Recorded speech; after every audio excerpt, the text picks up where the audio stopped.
नमस्कार साथियों, the dignity के यूट्यूब चैनल पर मैं आशुतोष आप सभी का स्वागत करता हूं और उम्मीद करता हूं कि आप सभी स्वस्थ होंगे और अपनी पढ़ाई में लगे।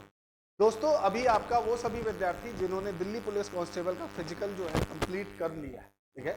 अभी आपको पता 13 आपका जनवरी से आपका फिजिकल प्रारंभ हो चुके थे, 31 दिसंबर को रिजल्ट आ चुका था। बहुत सारे विद्यार्थी इस असमंजस में थे जाएं या नहीं जाएं, और इसका मैंने एक आपका जो है वीडियो भी हमने बनाया था कि बहुत कम विद्यार्थियों की संख्या वहां पहुंच रही है, और जो पहुंच रही है उनमें से अगर आपका देखा जाए तो 100 में से आपका जो है 10-20 विद्यार्थी ही फिजिकल में आपका दौड़, आपका लंबी कूद और ऊंची कूद में क्वालिफाई हो रहे हैं। तो इसका प्रभाव जो है वो आपको देखने को मिलेगा जब रिजल्ट आएगा, फाइनल रिजल्ट आएगा, कि आपके जो विद्यार्थी हैं वो कम है, सीट संख्या ज्यादा है। मतलब कई सारी सीट संख्या रिक्त रह गई क्योंकि विद्यार्थियों को फिजिकल का समय नहीं मिला। भाई 31 दिसंबर तक तो वो ये इंतजार में बैठे थे कि रिजल्ट कब आएगा, और जब रिजल्ट आया तो वो ये मानकर चल रहे थे कि 40-45 दिन का फिजिकल का समय मिलेगा, लेकिन वो समय उन्हें प्राप्त नहीं हुआ और इस कारण से उनके पास फिजिकल का समय नहीं रहा। और बहुत सारे विद्यार्थी असमंजस में भी थे जिन्हें ये पता था कि भाई मेरा हो जाना है, वो फिजिकल की तैयारी में लगे थे, लेकिन जिन्हें कंफर्म नहीं था वो आपका जो है फिजिकल की तैयारी में नहीं थे, या कहा जाए तो नहीं लगे थे। अब अभी जो भी विद्यार्थी ये उनके लिए है जिनका आपका फिजिकल हो चुका,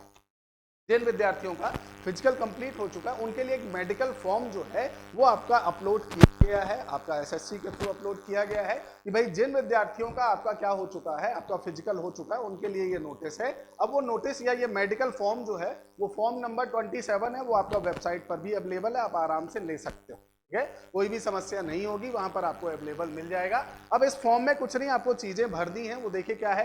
नेम इन फुल, आपको अपना नाम लिख रहा है, वहां पर आपका फोटो लगानी है आपको, ठीक है।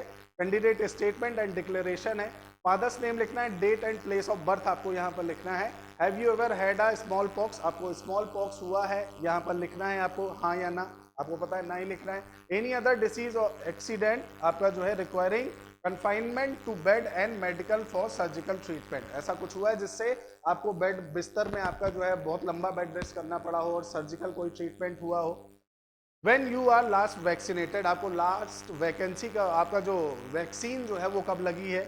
Have you or any your near relations been affected with consumptions, ठीक है, or any of your near relation been affected with consumptions, ठीक है। तो यहाँ पर भी आपको नो लिखना है ना। कंजप्शंस यहाँ दिया हुआ है, अस्थमा, फिट्स, एपिलेप्सी, है ना, ये सब यहाँ पर लिखा हुआ है, तो आपको यहाँ नो लिखना है। मोस्टली देखिए कोशिश करिएगा, और अगर ऐसा कुछ है तो यहाँ पर फिर लिखिएगा। Have you suffered from any of आपका जो है nervous due to overwork or any nervousness due to overwork or any other causes, क्या ये थोड़ा सा ब्लर दिख रहा है ना। तो यहाँ पर नर्वसनेस के कारण कई बार आपको ऐसा होता है कि अब भाई आप काम कर रहे हो, क्या आपको वहाँ झटके वटके आ गए, चक्कर वक्कर ऐसा कुछ आ गया, तो भी यहाँ पर आप कोशिश करिएगा भाई ऐसा कुछ भी ना लिखें, है ना। और उसके बाद आपको जो है यहाँ पर आपको लिखना है father's age, living state and health. पापा अगर आपके जिंदा हैं तो उनका अभी एज क्या है और किस तरह है, फिट है या नहीं है, वो आपको लिखना है। अगर डेथ हो गई तो डेथ लिखनी है और कॉज लिखना है। आपके जो ब्रदर्स हैं उनकी एज लिखनी है, उनका हेल्थ बताना है। आपके जो ब्रदर्स अगर कोई डेड हो चुका है तो उसके बारे में आपको यहाँ बताना है। ये सारी चीज आपको जो है फिजिकल रूप में भर दी है, ये आप निकाल सकते हैं, ठीक है। यहाँ पर आपको मदर्स के बारे में बताना है, मदर्स एज अगर डेथ हो चुकी है सेम जैसे फादर्स में, वो बताना है। सिस्टर्स कितनी हैं उनके बारे में बताना, उनका हेल्थ बताना है, एज बताना है। और सिस्टर्स अगर किसी की डेथ हो गई है तो उसके बारे में यहाँ बताना है। अब यहाँ पर आपको जो है declare that the above answer to the best of my belief are true and correct. I also solemnly affirm that I have not received disability certificate, pension or account of any disease or any other condition. मतलब मैं पूरी तरह से verify करता हूँ कि मैंने जो भी डॉक्यूमेंट प्रस्तुत किए हैं वो पूरी तरह से सही है और मुझे किसी भी तरह की कोई भी डिसेबिलिटी नहीं है, किसी भी तरह की कोई बीमारी नहीं है। यहाँ आपको अपना सिग्नेचर करना है, ये आपका रोल नंबर है, नेम, फादर्स नेम, एड्रेस, ये आपको लिख देना है। अब ये जो है मेडिकल एग्जामिनेशन वाला फॉर्म है, ये आपको नहीं भरना है, ये वहां पर भरना है जो मेडिकल एग्जाम को भरेगा यहाँ, ठीक है। और जनरल डेवलपमेंट वो लिखेगा, nutrition, weight, any recent change in weight, skin, eyes, ये सब उसको लिखना है, ठीक है। और यहाँ पर defection of colour vision, field vision, fund, आपका जो है एग्जामिनेशन के डिस्टेंस विजन, ये सब उसको यहाँ पर, तो ये आपके भरने का नहीं है, आपको बस याद रखना है, बस यहीं तक भरना है। फॉर्म डी आपको नहीं भरना है। फॉर्म डी वहां पर जो एग्जामिनर होगा उनके द्वारा भरा जाएगा। Heart rate after hopping 25 times, blood pressure, वो सब यहाँ पर लिखना है। नर्वस सिस्टम जो है वो यहाँ पर भरेंगे अपना स्वयं से और सील साइन लगाएंगे यहाँ, ठीक है।